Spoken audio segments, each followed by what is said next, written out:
The following program was sponsored by friends and partners of the Lift Up Jesus Ministry.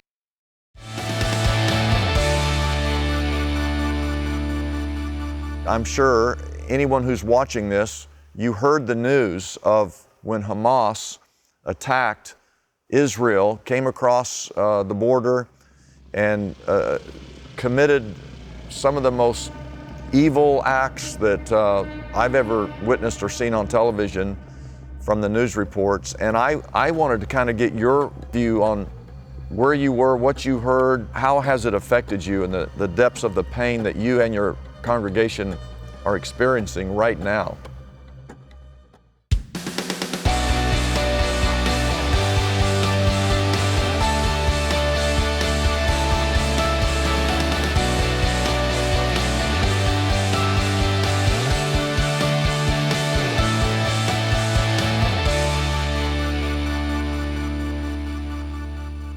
Hi, it's Pastor Dudley Rutherford of Shepherd Church. I want to thank you for joining us on today's broadcast. Today, just because of all the events that are happening in Israel, I have so many questions and just wondering what's going on in that part of the world and really in the hearts of Jewish people here in America and over in Israel. So I invited a friend of mine who I've known for a long time. He's a rabbi, Rabbi Ron LaPaz. I invited him to come in so we could sit down together, have a discussion about these events. I think you're going to be blessed. I want you to welcome Rabbi Ron LaPaz.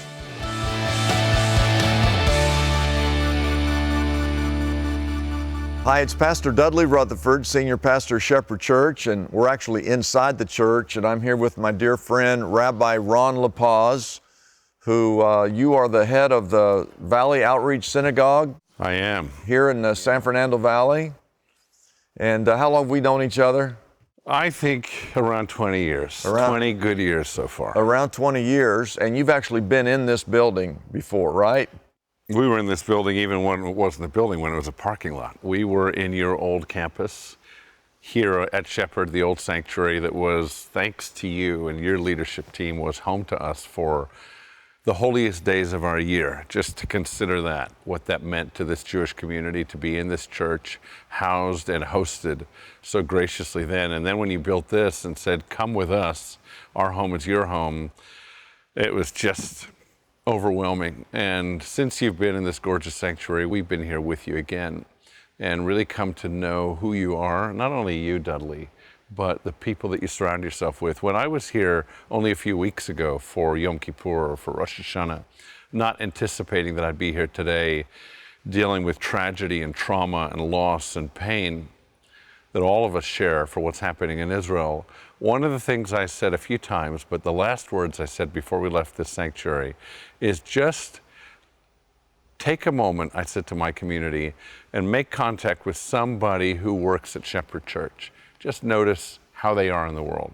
If somebody asks you if religion and faith makes a difference in people's lives, do a little documentary study. Follow these people around. See how they are when you're watching them in public places and how they are when they're in private places.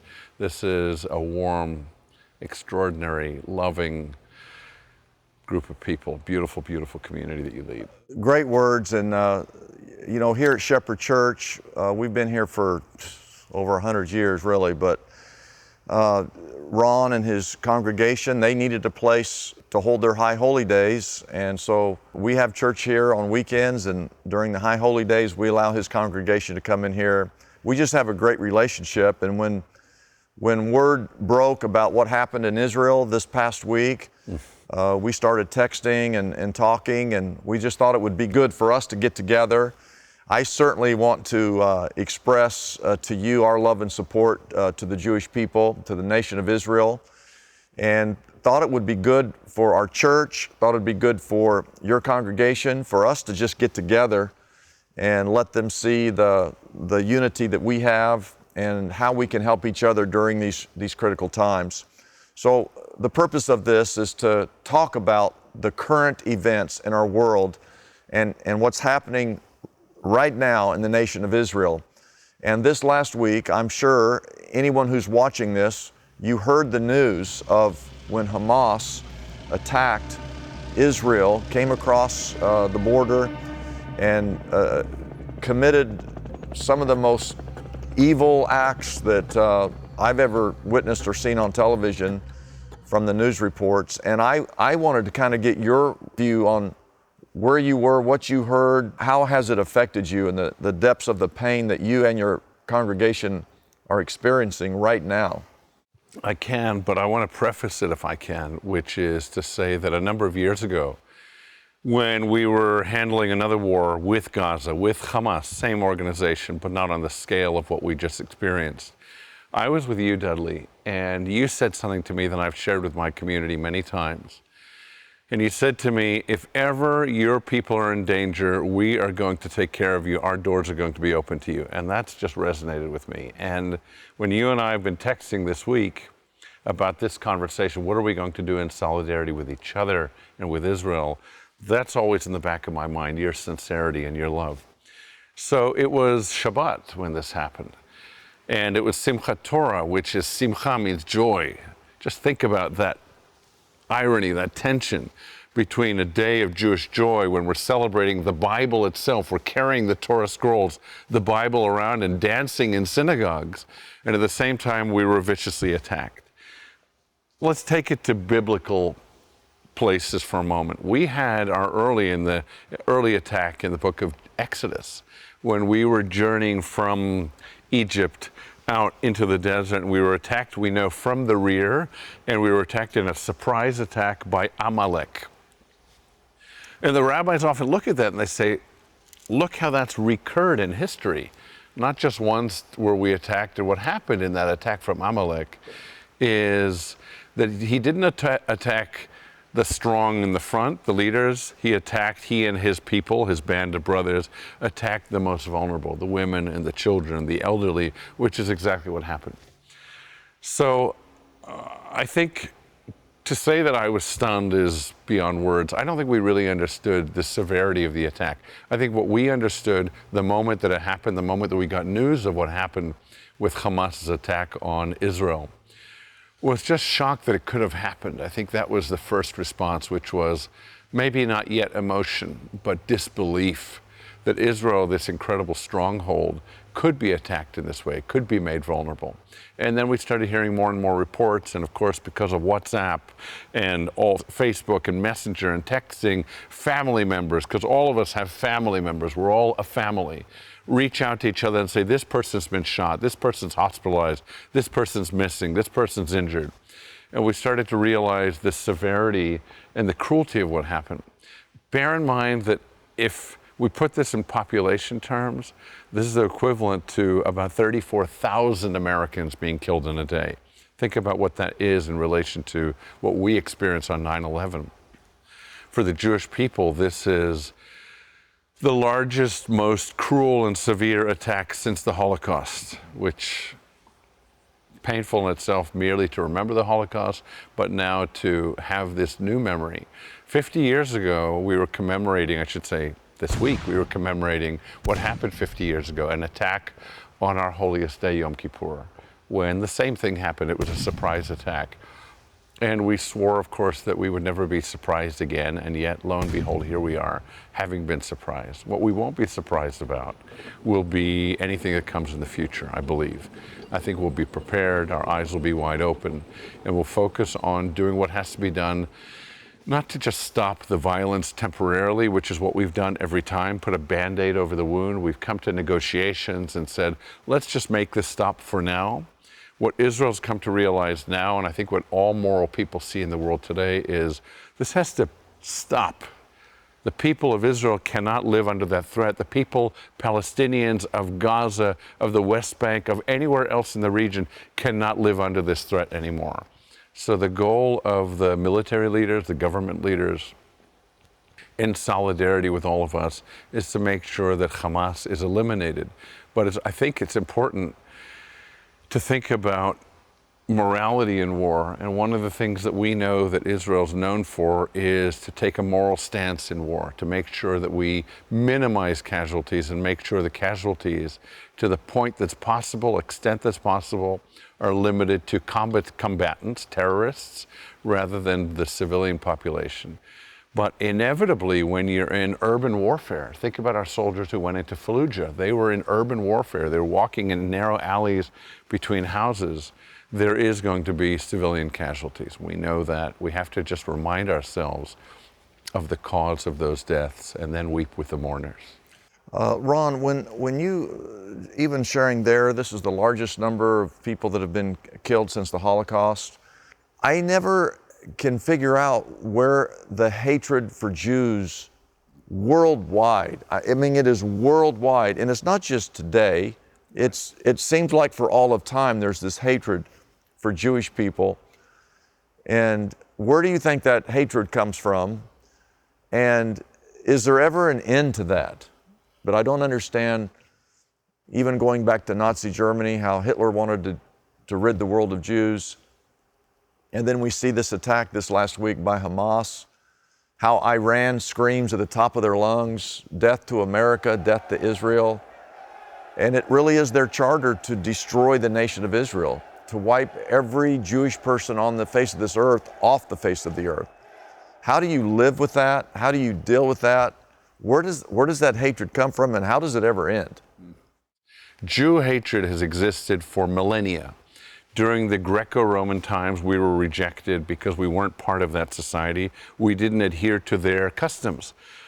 We were called lazy because we took one day off the same day every week for the Sabbath and didn't work at all. So there were a lot of, just think about early tropes of anti-Judaism that then made their way into, well, let me go back. We were seen as separatists, as choosing to be separate from the societies in which we lived, because we ate according to the laws of the Torah. We ate kashrut, which meant that we wouldn't sit at the same table with our host nations, with the people who ruled over us, with the people in our midst. We would have our own plates and our own dietary laws, as you and I know. So one of the things that did was created a sense of them and us. Then when you come to early church, you start to see the same kind of divisions of those who do follow Jesus and those who don't, whether they were Jew or pagan. And then you come later to the Middle Ages, and then you have things that are so preposterous that they're kind of ridiculous when you think about them. You have the blood libel that came in the Middle Ages. And the blood libel that made its way all across the world was this idea that Jews murdered Christian babies and extracted their blood to eat it, and particularly when? Using matzah during Passover. Now, if you know anything about Jewish law, and I'm teaching Leviticus in the synagogue right now in our Bible study, one of the things you know is we don't eat blood. So the whole idea is just, it's idiotic, it's ignorant of Judaism and Jews. There's never for a moment in history been evidence of it. That leads to what comes in the, I'm going in very broad general terms through millennia of Jew hatred, leads to a book that was published that was meant to be true but ended up being proven to be a forgery. You may be familiar with it. It's called The Protocols of the Elders of Zion. It was found to have been a Russian forgery.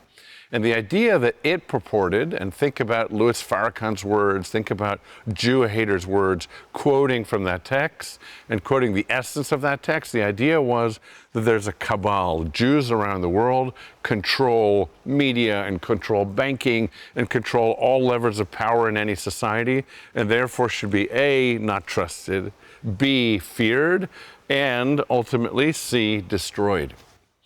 Jews, how did Jews end up having a reputation in relation to money, for instance, when you think about anti-Jewish tropes? Well, one of the reasons, the primary reason, is because we weren't allowed other professions. So money was always considered to be dirty, and if you were in the aristocratic society of Europe, you weren't handling money, and at the time when Jews were limited in terms of the kind of professions they were allowed to work in money and in trade. So then when societies would fall into trouble financially, the Jews were blamed. What did Hitler do in the 1930s? He blamed Germany's economy on Jews. Well, that made sense if you grew up with your great-great-grandparents telling your grandparents, telling your parents that the source of all ills in economy always had to do with Jews, because they were the ones ultimately who were in control. For centuries, Jews had to wear badges that showed they were Jewish, so that you'd walk in the street and it wasn't a chosen badge, let's say a yarmulke that I choose to wear, but it was a circle that you had to wear on your clothing.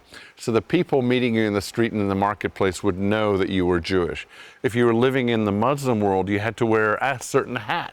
You had to wear signs always so the communities would know that you are other. And what do we do with the other? Think about the other in your midst, whether it's people who believe differently, practice their lives differently, look differently. We tend to think of ourselves as different, and therefore usually, because we have ego in everything we do, superior. And that's in a nutshell how we get to this place. But we've got to remember, though, the Middle East. The Middle East has a different color. The color there is Jew hatred based on our living on the land, Jews and Christians, that shouldn't be inhabited by or even touched by Jews. That's according to some strains, radical strains, hateful strains of Islam. So you get an organization like Hamas that doesn't say that their goal is, that this war is, that attack is in aid of settling the peace, of coming to an understanding and finding which land will be yours and which land will be ours. They're not interested in that. Look at their charter. They say they're interested in one thing, which is destroying the Jews, eliminating the Jews, killing the Jews. When you see people in Chicago and New York walking in the streets with picket signs, with placards that say, "From the river to the sea," they're not just talking about beautiful places in Israel, the Jordan River, the Mediterranean. They're saying, wipe the Jews out, slaughter them, eliminate them, remove them from the river to the sea. Because the river's on the east side and the sea's on the west, so they're saying, rid the whole land. Yeah, and if you think before the war, often people think that Israel is a result, an apology for the Holocaust. And I think it's really important that we know that it isn't.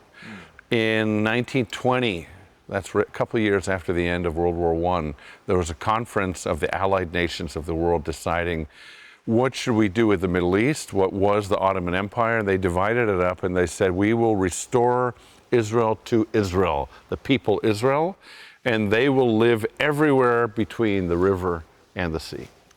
I go back to the very first book in the Bible, Genesis, and I brought my Bible, and this is the very first book in the Bible, and almost 4,000 years ago, where God says to Abraham, he calls Abraham, come from your country, your people, and your father's household to the land I will show you. I will make you into a great nation. I will bless you. I will make your name great, and you will be a blessing. And I will bless those who bless you, and whoever curses you, I will curse. And all peoples on earth will be blessed through you. A few verses later, it says, Abraham traveled through the land as far as the site of the great tree of Morah of Shechem. Yeah. And that time the Canaanites were in the land, but the Lord appeared to Abram and said, to your offspring, I will give you this land. So he built an altar there to the Lord who had appeared to him. 4,000 years ago, God says this land belongs to his people. Correct. David, 3,000 years ago, names Jerusalem as the capital. Jesus, who we believe as Christians, spent time in Jerusalem, and we believe one day Jesus is coming back to the eastern gate there. But the people that are fighting and arguing and full of hatred don't believe the land belongs to you, correct? Correct. And you believe the land does belong to you. I do, because I believe in that same text, and I revere that same text. And I think when God says this is the promised land, when God speaks, it's not in, I might give you this land, I might lead you there. I think the Hebrew is clear, I will lead you there. It is a promise. So from our biblical origins, we know this was our land. Israel wasn't the country, we are the people Israel, this is our land. That was always our relationship to it. Every day when Jewish people pray throughout history, wherever we are in the world, we face Israel and we pray toward Jerusalem. Our prayers every single day name Israel and name Jerusalem. It's fundamental to who we are. So the idea that the Jewish homeland, origin, place of birth and place of being should be anywhere else is anathema to Jewish people. That's a fundamental understanding of the world. Going back to what happened a week ago, when Hamas came in and attacked through air, land, and sea, right. Some of the most brutal killing of that I've ever seen. As far as on social media, you can actually see it there. Something in me says I don't want to see it, and yet I think it's important to see. But where they came in and attacked women and children, one report said they killed 40 babies at one time. When all that happens in your congregation, do you shudder? Do you shake? Do you fear? Do you weep? Do you cry? What are some of the emotions when you saw what took place this last week? I feel those emotions now thinking about that. It was an incredible thing to hear and then to see. You know, we live in a world in which reality isn't real unless we get to see it. And then we question it, and you can imagine that images of the Holocaust are questioned now because they say, oh, that's camera tricks, that's Hollywood. And that one day people might say the same about this.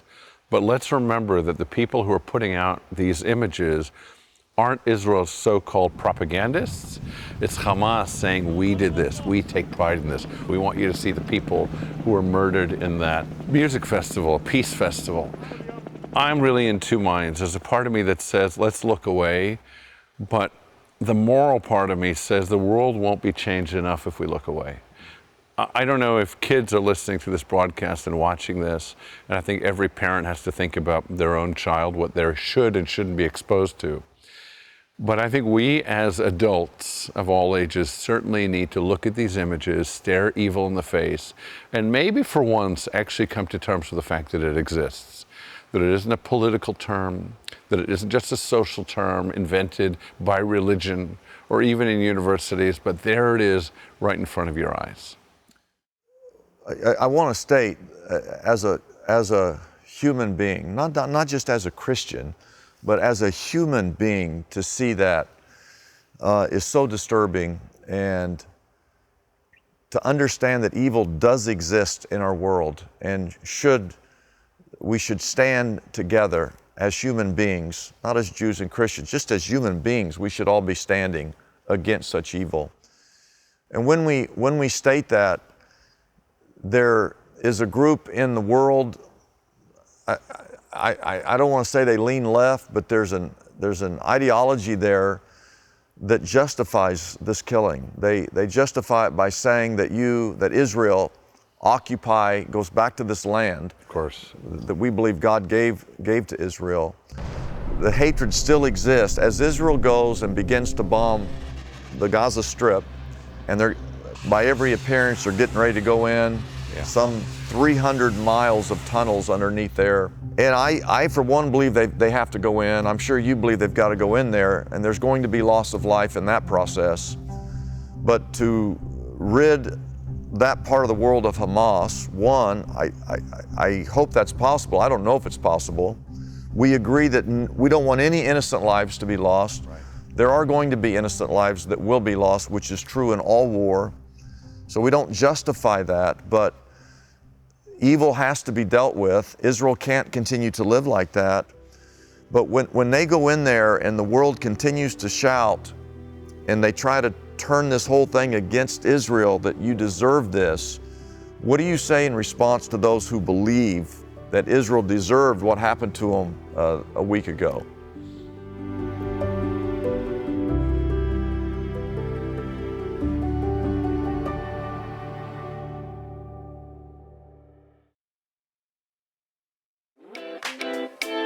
Hi, I'm Kayla Francis, founder and executive director of Influence Her Group.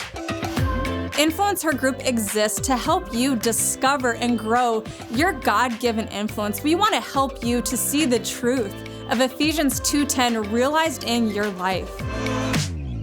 You're the precious work of God's hand. You were made to do and accomplish good, and all of that was prepared for you in advance. I'd like to invite you to visit our website, influencehergroup.com. Leave us your email address and check out some of the resources that we have made available. We offer events both online and in person that will help you develop yourself within a community of like-minded women. We'll see you there.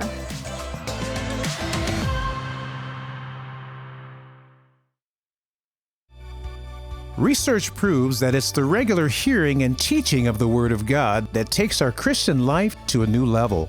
That's why we invite you to meet Dudley Rutherford every week on this station for another powerful message straight from the Bible.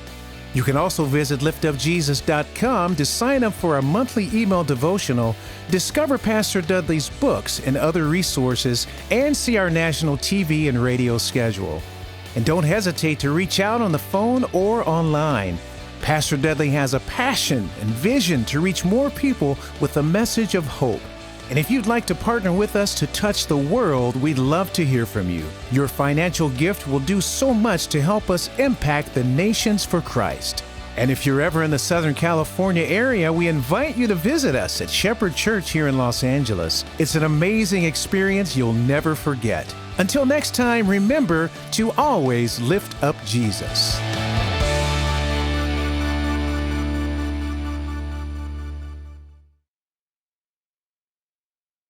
The preceding program was sponsored by friends and partners of the Lift Up Jesus Ministry.